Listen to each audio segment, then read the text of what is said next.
Hello friends, welcome to channel eat the finest. இந்த சேனலில் எங்கள் அம்மா பண்ணுற ரெசிபிஸ் தான் நான் ஷேர் பண்ணிக்கிட்டு இருக்கேன். அந்த வரிசையில் எனக்கு நான் ஷேர் பண்ண போகிறது ஈஸியான பருப்பு இல்லாமல் வைக்கக்கூடிய சாம்பார்.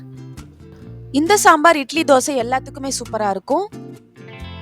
எந்த பருப்பு இல்லைனாலும் பரவாயில்ல, உங்களுக்கு இந்த ஒரு காய் இருந்தால் போதும், உங்களுக்கு ஈஸியாக சாம்பார் வச்சிடலாம். அது என்ன காய்னா பூசணிக்காய் தாங்க. அதை எப்படி பண்ணாங்கன்னு வீடியோக்குள்ளே பார்த்துடலாம்.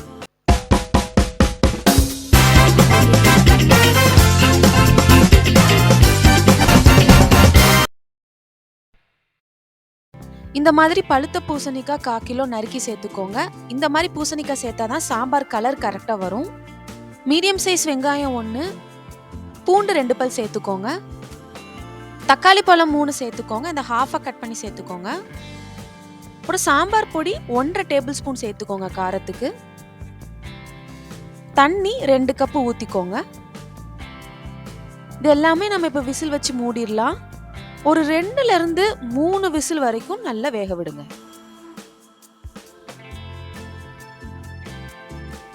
சூடு ஆறுனதும் தண்ணியை விட்டுட்டு வேக வச்சிருந்த காயை மட்டும் நம்ம மிக்ஸியில் நல்லா நைஸாக அரைச்சிக்கலாம். இந்த பேஸ்ட் தான் உங்களுக்கு சாம்பாருக்குரிய திக்னஸை கொடுக்கக்கூடியது. சாம்பாருக்குரிய தாளிப்பை நம்ம ரெடி பண்ணிடலாம். அதுக்கு கடாயில் நல்லெண்ணெய் 3 டேபிள் ஸ்பூன் ஊற்றிக்கோங்க. கடுகு 1 டீஸ்பூன், உளுந்தம்பருப்பு 1 டீஸ்பூன் சேர்த்துக்கோங்க. நல்லா வெடிச்சு வந்ததும் சின்ன வெங்காயம், சாம்பார் வெங்காயம் 1/4 கப் நறுக்கி சேர்த்துக்கோங்க. தேவையான அளவு கருவேப்பிலை,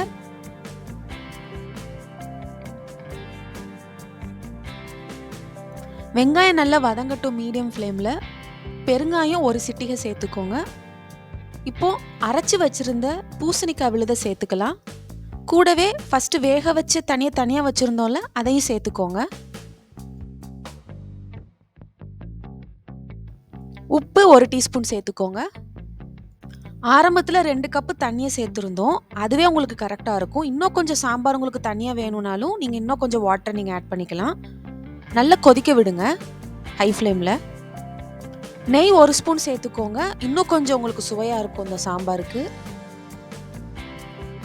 சாம்பாரை இறக்கி வைக்கிறதுக்கு முன்னாடி கொஞ்சோண்டு நறுக்குன கொத்தமல்லியை சேர்த்துக்கோங்க வாசனைக்கு.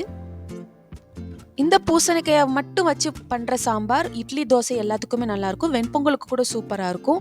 உங்ககிட்ட எந்த பருப்பு இல்லைனாலும் அவசரத்துக்கு இந்த ஒரு காய் மட்டும் வாங்கி வச்சா போதும், சாம்பார் ரெடி ஆயிரும். சாம்பார் எந்த கன்சிஸ்டன்சியில் இருக்கணுமோ அந்த பதத்துக்கு வந்துருச்சு. இப்போ நம்ம ஸ்டவ் ஆஃப் பண்ணிக்கலாம். இதே மாதிரி நிறைய வித்தியாசமான ரெசிபிஸோட நம்ம அடுத்தடுத்த வீடியோவில் மீட் பண்ணலாம். அது வரைக்கும் எங்கள் சேனலுக்கு தொடர்ந்து சப்போர்ட் பண்ணுங்கள். தேங்க்யூ ஃபார் வாட்சிங்.